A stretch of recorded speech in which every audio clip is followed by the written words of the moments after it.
Bismillahirrahmanirrahim. Assalamu alaikum. This is your teacher Taimur Ijaz, and today we are going to discuss the exercise of Unit 2, that was patriotism. इससे पहले वाले lectures में हम इसकी reading कर चुके हैं, जिसमें हमने ट्रांसलेशन की, और उसके बाद अपनी लास्ट वीडियो में इसे क्वेश्चन आंसर्स को डिस्कस किया है। तो आज हम इसकी एक्सरसाइज डिस्कस करने जा रहे हैं, जिसमें कुछ वोकेबलरी के आइटम्स हैं और कुछ ग्रामर के आइटम्स हैं। ठीक है, तो ये इसलिए डिस्कस की जाती है कि आपका 19 मार्क्स का जो है वो ऑब्जेक्टिव आता है, वो उसी में से बनता है। ठीक है, तो ये आपका जो सिलेबस शॉर्ट हुआ है, स्मार्ट सिलेबस है, उसमें ये पैट्रियोटिज्म शामिल है। तो अब से हम वही यूनिट्स जो हैं वो डिस्कस करेंगे जो आपके स्मार्ट सिलेबस में शामिल हैं, ताकि आपका जो प्रिपरेशन का फोकस है उन पर रहे। ठीक है जी, चलते हैं अपनी एक्सरसाइज की तरफ। एक फर्स्ट पेज पे दिए गए थे आंसर द फॉलोइंग क्वेश्चंस, ये हम कर चुके हैं अपनी लास्ट वीडियो में, जो है वो इनको डिस्कस किया गया था। नेक्स्ट देखें, वोकैबुलरी का पोर्शन है। वोकैबुलरी के पोर्शन में आपका दिया हुआ है right the contextual and dictionary meanings of the following words. Words आपको दिए गए, उनके कंटेक्चुअल मीनिंग्स और डिक्शनरी मीनिंग्स जो है वो आपने लिखने हैं। तो ये मैंने आपके लिए वर्ड पेज के लिए प्रिपेयर किया है। ठीक है जी, ये देखें वर्ड्स दिए हुए हैं, उनके कंटेक्चुअल मीनिंग्स और डिक्शनरी मीनिंग्स। फर्स्ट वर्ड था कंजर्वेशन, महफूज बनाना। कंटेक्चुअल मीनिंग इसके जो है वो दिए हुए कॉन्टेक्स्ट के लिहाज से इसका मीनिंग गार्ड बनता है, हिफाजत करना। डिक्शनरी मीनिंग भी इसका जो है वो प्रोटेक्शन है। ठीक है, ये सिनोनिम्स वाला पोर्शन आपको ऑब्जेक्टिव में आ सकता है, इसलिए ये मीनिंग्स जो हैं वो इंग्लिश में आपको बताए इन्होंने एक्सरसाइज में दिए हुए हैं। दूसरा वर्ड है इंस्टेंस, इसका मतलब होता है मिसाल या वाक़या। ये देखें इंसिडेंट, इसका कंटेक्चुअल मीनिंग है और डिक्शनरी मीनिंग होता है एग्जाम्पल। नेक्स्ट है फिडेलिटी, इसका कंटेक्चुअल मीनिंग है फेथफुलनेस, वफादारी। और नेक्स्ट है लॉयलिटी, वफादारी बनता है मीनिंग। नेक्स्ट वर्ड दिया है शील्ड, हिफाजत करना। कंटेक्चुअल मीनिंग सेव, बचाना। टू प्रोटेक्ट का मीनिंग भी होता है हिफाजत करना। नेक्स्ट वर्ड दिया हुआ है रिवॉर्ड, जो इसका कंटेक्चुअल मीनिंग बनता है कंपनसेशन, दावा जिसे कहते हैं। डिक्शनरी मीनिंग जो है वो इसका प्राइज़, इनाम, उसके बदले में जो होता है वो इसका मीनिंग होता है। ठीक है जी, हम नेक्स्ट एक्सरसाइज में देखते हैं कि आपको कौन सा पोर्शन जो है वो दिया हुआ है।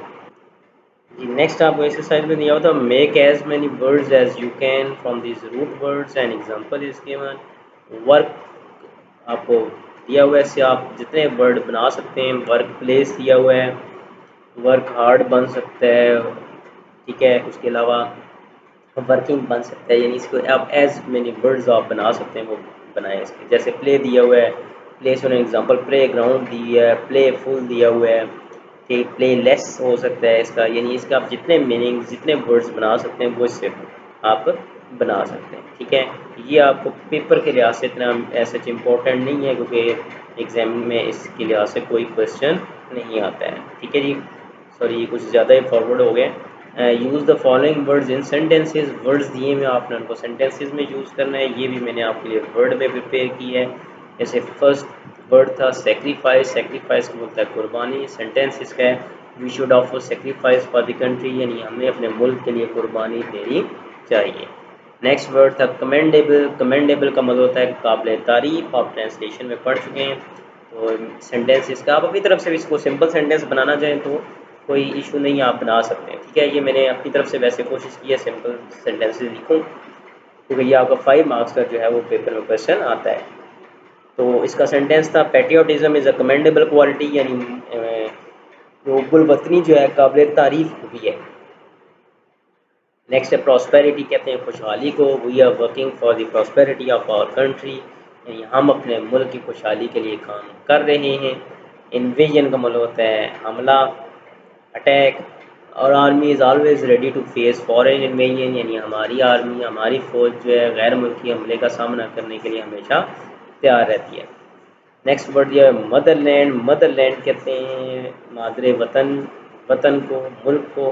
Pakistan is our dear homeland, यानी पाकिस्तान हमारा प्यारा वतन है। रिस्पॉन्सिबल कहते हैं ज़िम्मेदार को। और इसका सेंटेंस बनाया है everybody is responsible for his deeds, यानी हर कोई जो है वो अपने अमाल का, अपने एक्शंस का, अपने डीड्स का क्या है, जिम्मेदार है। ठीक है जी, उसके बाद सॉरी जो है वो नेक्स्ट आपको वर्ड दिया हुआ था यस नेशनलिज्म, नेशनलिज्म कहते हैं कौमियत परस्ती को। इसका सेंटेंस बना है Muslims do not believe in nationalism but Islamic brotherhood, मुसलमान जो हैं वो नेशनलिज्म यानी कौमियत परस्ती पर यकीन रखते, बल्कि इस्लामिक ब्रदरहुड यानी वो कहते हैं इस्लामिक ब्रदरहुड, पूरी दुनिया में जितने मुसलमान हैं वो सारे एक ही नेशन से ताल्लुक़ रखते हैं, इन कौमियत परस्ती पे वो बिलीव नहीं करते। ठीक है जी। नेक्स्ट एक्सरसाइज में क्वेश्चन देखते हैं कौन सा दिया हुआ है। डिक्शनरी स्किल्स हैं प्रोनाउंसिएशन की, प्रोनाउंसिएशन आप एग्जाम में नहीं आती, वैसे इसका अलहदा से सेपरेटली जो है वो इसका लेक्चर अपलोड कर दिया जाएगा। ठीक है जी। और नेक्स्ट दिया हुआ है जी ग्रामर का मॉडल वर्ब्स दिए हैं जी। Modal verbs combine with other verbs to form compound verbs, यानी ये दूसरे वर्ब्स के साथ मिलके कंपाउंड वर्ड्स बनाते हैं। वैसे इस चैनल पे कैन और कुड ये लेक्चर जो हैं अपलोड हो चुके हैं, आप वहाँ से भी इसको सुन सकते हैं कि can could may might would जो है वो पॉसिबिलिटी के लिए यूज़ होता है। एक मॉडल वर्ब जो है वो एक से ज़्यादा कंडीशन में यूज़ हो सकता है। देखें कैन है, विल है, कुड है, वुड है, ये एबिलिटी के लिए यूज़ होता है। मस्ट, विल और शैल सर्टेनिटी के लिए यूज़ होता है। माइट, शुड और ऑट ये प्रोबेबिलिटी शायद इसके लिए यूज़ होता है। कैन कुड मे आपकी परमिशन के लिए यूज़ होता है, आप अक्सर कहते हैं मे आई कम इन, ये परमिशन के लिए है। शुड, मस्ट, नीड और टू ये ऑब्लिगेशन यानी जो चीज़ आपको करनी चाहिए ऑब्लिगेटरी होती है उसके लिए यूज होता है। यूज्ड टू जो मॉडल वर्ब है ये पास्ट हैबिट यानी माजी में आपको आदत रह चुकी है आपकी, ठीक है, उसके लिए यूज होता है।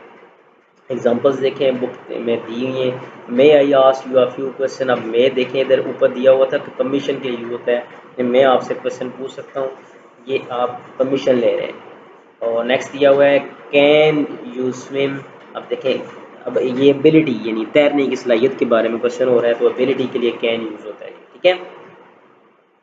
उसके अलावा नेक्स्ट दिया हुआ है you should keep your promise, ये देखें शुड ऊपर दिया हुआ था कि ऑब्लिगेशन के लिए यूज हो सकता है, तुम्हें अपना वादा पूरा करना चाहिए, ऑब्लिगेशन के लिए शुड यूज हुआ है।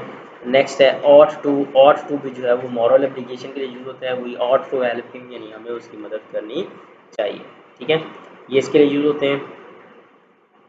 नेक्स्ट ये अप्रोप्रिएट मॉडल्स दिया हुआ है, ये आपके एग्जाम में इसका से कोई क्वेश्चन नहीं आता है जी। नेक्स्ट दिया हुआ है identify the kinds of following sentences, यानी काइंड्स बतानी है, एक्सक्लेमेटरी कौन सा है, असर्टिव कौन सा होता है, इंट्रोगेटिव कौन सा होता है, नेगेटिव कौन सा है, इंपेरेटिव कौन सा है। तो पहले हम काइंड्स ऑफ सेंटेंसेस को डिस्कस कर लेते हैं कि बेसिकली ये सेंटेंसेस हैं क्या, काइंड्स कौन कौन सी हैं।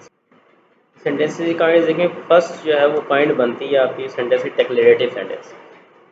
Definition देखें, declarative sentence is the most basic type of sentence. Its purpose is to relay information and it is punctuated with the period. यानी बेसिकली ये डेक्लेरेटिव सेंटेंस जितने बिल्कुल सिंपल से सेंटेंस होता है, इसका मकसद होता है इन्फॉर्मेशन कन्वे करना, किसी चीज़ के बारे में बताना। जैसे एग्जांपल दी है the boy walk home, simple से है, लड़का घर जो है वो गया। आई लव हनी, मुझे शहद अच्छा लगता है। He wants sweet cookies but he does not know how to make them. Simple information दी जा रही है, सिंपल सेंटेंसेज जो होते हैं इन्फॉर्मेशन देने के लिए उन्हें डिक्लेरेटिव सेंटेंसेज कहते हैं। नेक्स्ट देखिए इंट्रोगेटिव सेंटेंस, ये आप शुरू से पढ़ते आने से आप इंटेरोगेटिव पढ़ते हैं, बेसिकली ये वर्ड है इंट्रोगेटिव। इंट्रोगेटिव कहते हैं जिसमें क्वेश्चन पूछा जाए, क्वेश्चन मार्क एंड पे आ जाए, सिंपल सा है। इंट्रोगेटिव सेंटेंस इंटरोगेट और आस्क क्वेश्चंस, क्वेश्चन पूछे जाते हैं। These are direct questions and punctuated with a question mark, question होते हैं एंड पे क्वेश्चन मार्क आता है। देखें दिया why does the sun shine, question mark है। Whose dog is that, question mark है। Will Sherry get to keep all her lottery winnings, question mark है। इंट्रोगेटिव सेंटेंस, ठीक है। उसके बाद ये exclamatory. Exclamatory sentences are like declarative sentence in that they make a statement instead of asking a question, but their main purpose is to express strong emotion.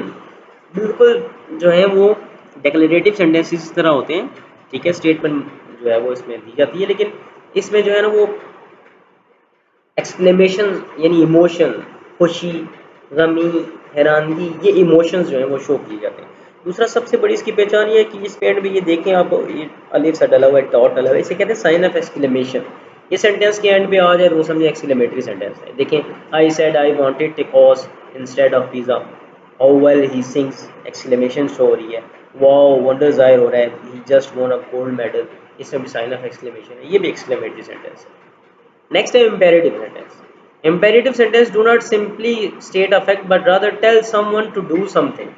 यानी ये किसी को ऑर्डर देते हैं, रिक्वेस्ट होती है, ऑर्डर होता है, उसमें ये मतलब उनको कहा जाता है कि आप ये करें, ठीक है। उसमें फिर उन सेंटेंस को कहते हैं imperative sentence, ठीक है। यानी एडवाइस होती है, बेसिक इंस्ट्रक्शंस होती हैं, रिक्वेस्ट होती है। देखिए please shut the door to keep out the bugs, please shut the door request की जा रही है, इम्पेरेटिव सेंटेंस है।